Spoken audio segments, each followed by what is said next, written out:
It is our top story at 11. Thank you for joining us. I'm Sherry Jones. 6 News is located in Lansing near the Frandor Shopping Center. And because of that, we got a front row seat to this police response. Take a look.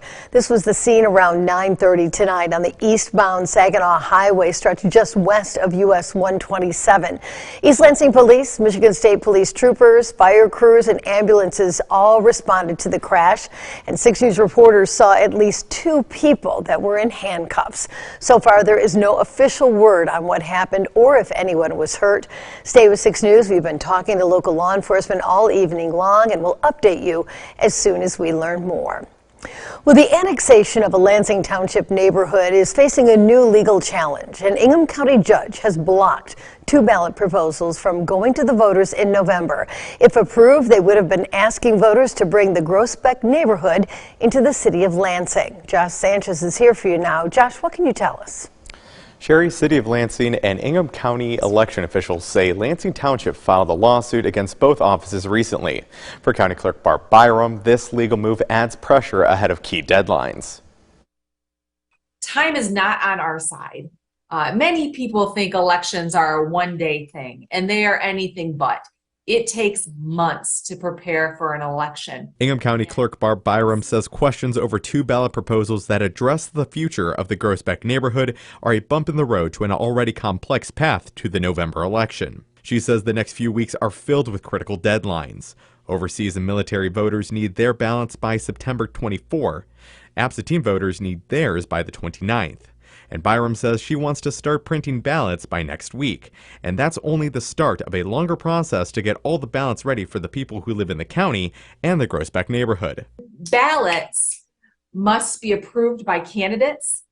If there are questions on the ballot, those must be approved by the jurisdiction or the school district. She says several rounds of approvals, limited number of qualified printers, and a possible paper shortage adds to the need to get ballots out the door. A City of Lansing official tells 6 News the city will file an appeal to lift the block on Wednesday. Voters we spoke with say they are disappointed by the move. Those who support leaving the township for the city say they are concerned about debt issues facing the township.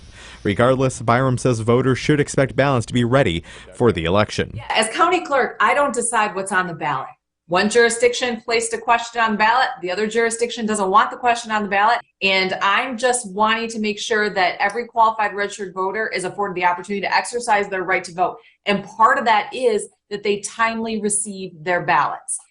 Now, I did reach out to Lansing Township officials and have yet to hear back from them. A court hearing is scheduled for September 12th for this issue. Sherry? Thank you, Josh. Tensions were high tonight at the East Lansing City Council meeting as people unhappy about the charges filed against DeAnthony Vanatten aired their concerns. Vanatten is the 20-year-old black man who was shot while running away from East Lansing police officers in the parking lot of the Lake Lansing Meijer back in April. Attorney General Dana Nessel has since announced that the police officers involved would not be facing any criminal charges, but Vanatten would, which prompted a heated backlash at tonight's meeting. They wanted to know the next steps the city is planning to take, and the mayor responded. I've never seen anyone hit with a bundle of charges at that level, and that's a matter of representation, and that comes down to degrees of that unto itself has degrees of racism wrapped into it. There's no individual can walk away and say that there wasn't a systems failure that day. Vanatten is charged with 4 counts of resisting police as well as 1 count of retail fraud and weapons charges.